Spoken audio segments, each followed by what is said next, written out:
जय श्री राधे। आज से आप सभी निकुंज लीला सुनने वाले हैं और ये गोपनीय कथा है।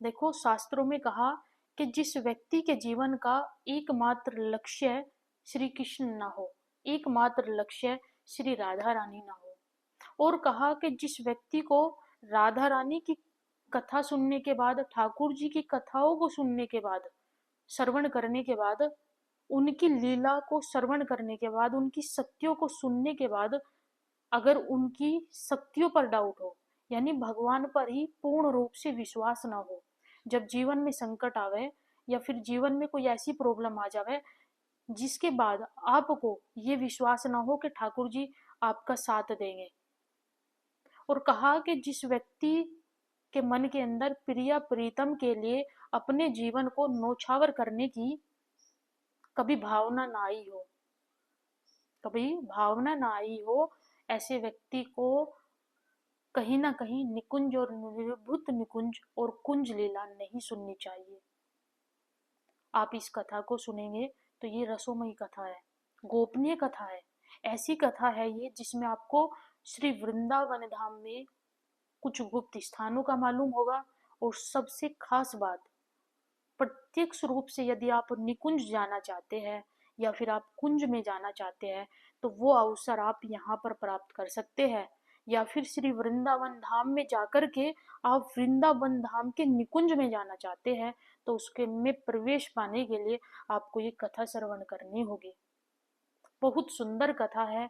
मैं सभी से रिक्वेस्ट करूंगी इसको शेयर जरूर करें। एक बार विश्राम निकुंज में क्या होता है, वहां पर प्रिया प्रीतम अत्यंत सुंदर सैया पर लेटे होते हैं। ये निकुंज की है, निकुंज कथा है। निकुंज में हमारे श्याम सुंदर और किशोरी जी एक बार सुंदर सी सैया पर लेटे थे, विश्राम कर रहे थे निकुंज में। और निकुंज की जो सजावट थी वो बहुत ही मनमोहक सजावट थी। कैसी सजावट थी? बताया कि मणियों का हल्का धीमा नीला प्रकाश फैला हुआ था। खिड़कियों पर हल्के से मखमल के रंगों के पर्दे लगे हुए थे, और यमुना पुलन से धीमे धीमे हवा बह रही थी। और वो जो हवा का झोंका था, उस हवा के झोंके से यमुना पुलन के जो हवा का झोंका था, वो हवा का झोंका निकुंज में लगे जो पर्दे थे मखमल के, उनको बहुत ही सुंदर तरीके से, मधुर तरीके से, बहुत धीरे धीरे हिला रहा था। बताया कि समस्त निकुंज बहुत ही दिव्यता और सुगंधि से भरा हुआ था। निकुंज के पूर्व दिशा में और दक्षिण के कोने में सोने की एक चौकी रखी हुई थी, जिस पर सुंदर जल से भरा हुआ दो झरिया रखी थी। एक सोने की चौकी है, उस सोने की चौकी पर दो झरिया रखी है, और उस झरिया के अंदर जल रखा है। कुछ सुंदर से सोने के गिलास रखे हैं, और उसी पर दो सोने के बहुत ही सुंदर मन को मोहने वाले गमले रखे हुए हैं। और देखो, यहाँ पर जो पश्चिम के कोने से दक्षिण का जो कोना है, पश्चिम से दक्षिण की ओर जो एक कोना है, उस साइड में एक सुंदर चौकी रखी है, जिस पर अन्य प्रकार के श्रृंगार का सामान रखा हुआ है। उसी के पास में एक बड़ा सा दर्पण लगा हुआ है। मतलब एक चौकी है सुंदर सी। ये मैंने आपको चौकी बताई है दक्षिण कोने की तरफ। वहां पर एक दर्पण है, बड़ा सा दर्पण रखा हुआ है। और समस्त दीवारों पर निकुंज के समस्त, जैसे एक निकुंज मान लीजिए एक कमरा है, एक रूम है, और निकुंज की जो समस्त दीवारें हैं, समस्त दीवारों पर मखमल की जो चद्दर है पीले रंग की, वो मखमल की पीले रंग की चद्दर लगा के रखी हुई है, मानो पीले वस्त्रों का ही आज निकुंज बना हो। उस वस्त्र पर अत्यंत सुंदर ढंग से श्री प्रिया और प्रियतम के बहुत ही सुंदर छवि विराजी है। उस छवि के अंदर लीलाओं का वर्णन है। और देखो, वो छवि इतनी सुंदर विराजी है। एक तो पीले रंग के मखमल पर्दे हैं वो जो दीवारों पर लगे हैं। अब जब वो दीवारों पर लगे हैं तो उस पर ठाकुर जी और राधा जी की लीलाओं को अंकित किया गया है। इस तरीके से अंकित किया गया है कि देखने मात्र से ऐसा प्रतीत होता है कि ये सच में हो रही हो लीला। सच में लीला हो रही हो, और बहुत ही सुंदर ढंग से इसको लगाया है। निकुंज के पूर्व हिस्से में, निकुंज का जो पूर्व हिस्सा है, उसके हिस्से में एक सोने का पिंजरा है, जिसमें श्री राधा रानी की सारी प्रिया मैना बैठी है। राधा रानी की एक प्रिया मैना है जिसका नाम सारी है, और वो सोने के पिंजरे में बैठी है। तभी क्या होता है, वृंदा सोने का एक पिंजरा लिए हुए निकुंज के दरवाजे के पास आकर के बहुत ही धीरे तरीके से खड़ी हो जाती है। कौन आती है यहाँ पे? जो वृंदा सखी है, वो सोने का एक पिंजरा लाती है, और पिंजरा जब लेकर के आती है तो वो निकुंज के दरवाजे के पास आकर के खड़ी हो जाती है। निकुंज के दरवाजे के पास आ जाती है। बताया कि मंजरिया पहले से ही उठकर अपनी सैया पर बैठी थी। वृंदा जो सखी थी, वो इशारे से कुछ पूछना चाहती है। बताया कि मंजरिया इशारे से ही मंद मंद मुस्काई और जवाब देती है। किसको जवाब देती है? ये जवाब देती है वृंदा सखी को, क्योंकि वृंदा सखी सोने का पिंजरा लेकर के निकुंज के दरवाजे के बाहर खड़ी है, और जो सखिया है, जो मंजरिया है, वो समस्त मंजरिया बैठी हुई है। और मंजरियों ने देखो यहाँ पर वृंदा सखी को, और वृंदा सखी कुछ कहना चाहती है तो वो नेत्रों से बोल रही है। तो जितनी भी मंजरिया सखिया है, वो मुस्कुरा रही है, मानो जैसे जवाब दे दिया हो उनको। बताया कि वृंदा निकुंज के पूर्व दिशा की ओर चलती है, जहां पर भीतर पिंजरे में सारी बैठी हुई थी। किरण खिड़की के अंदर थोड़ा सा झांक करके सारी देखने का प्रयास करती है, यानी घूमने का प्रयास करती है। बताया कि वृंदा के हाथ में जो पिंजरा था, वृंदा के हाथ में एक पिंजरा था जो सोने का पिंजरा था, और इस सोने के ही पिंजरे में एक सारी बैठी हुई थी और एक तोता बैठा हुआ था। वृंदा उस पिंजरे को दरवाजे के पास लेकर के आती है निकुंज के, और दरवाजे के पास जैसे ही सारी सॉरी जैसे ही वृंदा निकुंज के पास, निकुंज का जो दरवाजा है उसके पास इस सोने के पिंजरे को लाती है। अब इस सोने के पिंजरे में कौन है? एक तोता है और एक सारी है। उस पिंजरे को ला करके वहां पर दरवाजे के पास वृंदा ने उसको खोल दिया। बताया कि सारी ने जैसे ही पिंजरे, सोने के पिंजरे को खोला, उसमें से सारी और तोता धीरे से, बहुत ही धीरे से अंदर निकुंज के पहुंच गए। दरवाजे से होते हुए वो निकुंज के अंदर पहुंच जाते हैं। जिस पिंजरे में राधा रानी की प्रिया सारिका बैठी हुई थी, उसी पर जाकर के वो बैठ जाती है। निकुंज के चारों ओर कदम के वृक्ष लगे हुए हैं। देखिए जैसे निकुंज है, निकुंज के चारों ओर क्या है? कदम, कदम का जो वृक्ष है वो लगा हुआ है, चारों ओर कदम के वृक्ष है। कदमों के जो कदम का वृक्ष है उन पर बहुत सारे अलग अलग प्रकार के पक्षी बैठे हैं। सारी पक्षी बैठे हैं, यानी सारे पक्षी बैठे भी किस तरीके से है? ऐसे बैठे बहुत शांत, यानी एक अटक होकर के वो एक ही चीज दे, वो सारी की तरफ, वृंदा की तरफ देख रहे हैं। वृंदा की तरफ कानों को लगा करके सारे पक्षी बैठे हैं। अब वो पक्षी वृंदा की तरफ कानों को लगा करके क्यों बैठे हैं? क्यों? वो प्रतीक्षा कर रहे हैं। वो प्रतीक्षा कर रहे हैं वृंदा के एक इशारे की। वृंदा सखी एक इशारा करे और पक्षी जो है वो अपना सेवा का कार्य करे। बताया कि वृंदा सखी सारी और तोते को अंदर भेज करके कदम के वृक्ष के पास जाकर के बैठ जाती है। वहां पर एक इशारा कुकुट पक्षी को इशारा करती है, और उनका ऐसा इशारा करते ही कुकुट पक्षी जोर से, बहुत ही जोर से बोल उठता है। उनके बोलते ही समस्त पक्षी ये जान जाते हैं कि वृंदा सखी का ही कुकुट जो पक्षी होता है वो जोर जोर से बोलने लगता है।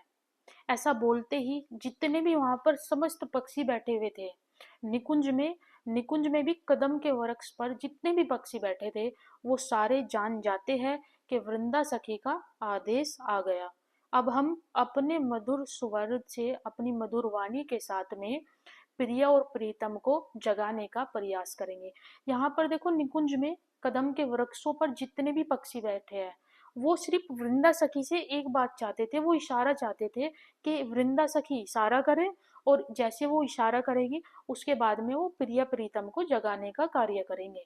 अब प्रिया प्रीतम को ऐसे नहीं जगा देंगे, बल्कि अपनी वाणी के द्वारा, मधुर स्वर में वो जो भी गाएंगे, मधुर गीत गाएंगे, उसके द्वारा वो बड़े प्रेम से श्री राधा रानी और ठाकुर जी को जगाने का प्रयास करते हैं। बताया कि बहुत ही मधुर और बहुत ही सुरीली आवाज में समस्त पक्षियों ने अपना गान शुरू किया। इधर वृंदा सखी के हाथ से सारी और तोता जैसे ही भीतर राधा रानी के पास पहुंचे और राधा रानी के उस सोने के पिंजरे के पास बैठते हैं, तो वैसे ही सारी मधुर वाणी के संग बोलती है, आओ बहन बैठो, आओ बहन विराजो।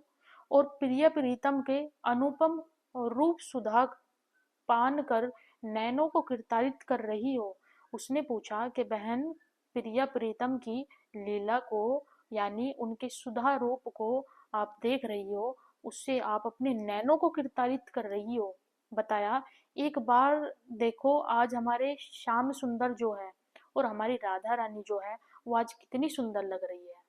मैंने पूरी रात श्याम सुंदर और किशोरी जी को निहारा है, पूरी रात श्याम सुंदर और मैं किशोरी जी को निहारती रही, लेकिन बहन ऐसा लगता है कि जो मेरी ये आंखें हैं, मेरी ये आंखें श्याम सुंदर और किशोरी जी को कभी भी ये नहीं चाहेगी कि ना देखूं। मतलब ये आंखें देखती रहे श्याम सुंदर को और किशोरी जी को, लेकिन ये आंखें कभी तृप्त नहीं होती।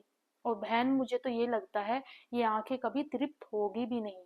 मैं तो पूरी रात से श्याम सुंदर और राधा जी को निहार रही हूँ, किशोरी जी को, लेकिन ऐसा लगता है ये आंखें कभी तृप्त नहीं होगी, क्योंकि यह असीम रूप सागर की एक बूंद भी तो मेरी दो आंखों में नहीं समा सकती। तो बहन, तृप्त होने का तो यहाँ पर सवाल जवाब ही नहीं उत्पन्न होता। तृप्त कैसे होगी ये तृप्त नहीं हो सकती। बताया कि ये सारी बातें श्याम सुंदर और किशोरी जी ने स्पष्ट रूप से सुन ली थी। वैसे तो श्याम सुंदर और किशोरी जी सो रहे थे। बताया कि फिर श्याम सुंदर और किशोरी जी ने जैसे ही ये सारी की बातें सुनी, तो बहुत धीमे तरीके से श्याम सुंदर और राधा रानी की निद्रा टूट जाती है।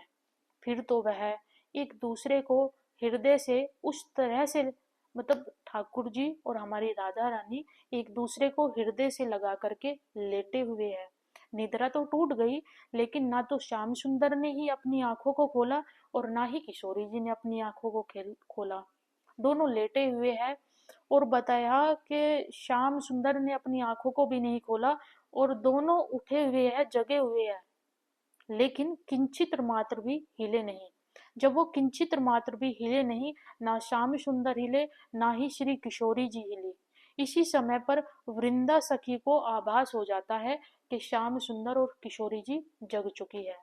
इसी समय पर वृंदा सखी से सारी बोली कि तुम्हारे भाग्य की बहन कोई सीमा नहीं है, तुम्हारे भाग्य की कोई सीमा नहीं है। तुम हर रोज अपने नेत्रों से, अपने नेत्रों से साक्षात श्याम सुंदर और किशोरी जी का दर्शन करती हो। बोली कि सारी सारी बोली, बहन मैं अभी बाहर से उड़ कर के आई हूँ, मैं बाहर से उड़ कर के आई हूँ और मैं पश्चिम ओर से चंद्रमा की ओर तेजी से बढ़ रही थी। सारी से पूछा कि बहन तुम चंद्रमा की ओर क्यों बढ़ रही थी। और सारी ने बताया कि मुझे ऐसा प्रतीत हुआ मानो चंद्रदेव श्याम सुंदर और किशोरी जी के चंद्र की जो शोभा है उसके, यानी हमारे जो श्याम सुंदर है और हमारी किशोरी जी जो है, उनकी जो शोभा है मुखमंडल की, वह शोभा को देखकर वो लज्जित हो गए, खुद में लज्जित हो रहे हैं। उसी कारण मैं चंद्रदेव, जो हमारे चंद्रदेव है वो अपने मुख को छुपाने का प्रयास कर रहे हैं, क्योंकि हमारे राधा जी और हमारे ठाकुर जी का जो मुखमंडल है वो चंद्रमा की, जो हजारों चंद्रमा एक संग इकट्ठा हो जाए वहां से भी ज्यादा सुंदर। कौन लगो, हमारे श्याम सुंदर और हमारी किशोरी जी।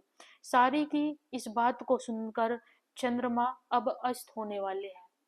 बताया कुछ ही देर उपरांत सुबह होने वाली थी, लेकिन दोनों के हृदय इतने प्यार से भरे हुए हैं। हमारे श्याम सुंदर और हमारी किशोरी जी का जो हृदय है वो इतना ज्यादा प्यार से भरा हुआ है कि सुबह होने वाली है लेकिन प्यार से भरा हुआ है। दोनों एक दूसरे में मिले हुए हैं, मानो ये एक दूसरे से अलग होना नहीं चाहते, ना हमारे श्याम सुंदर और ना ही किशोरी जी। अब इतने में ही तोता बोल उठता है। तोता क्या बोल उठता है? तू बता अब सारी, कि मेरे श्याम सुंदर और मेरी किशोरी जी पूरी रात सुख की नींद तो सोए हैं ना, कोई कष्ट तो नहीं हुआ।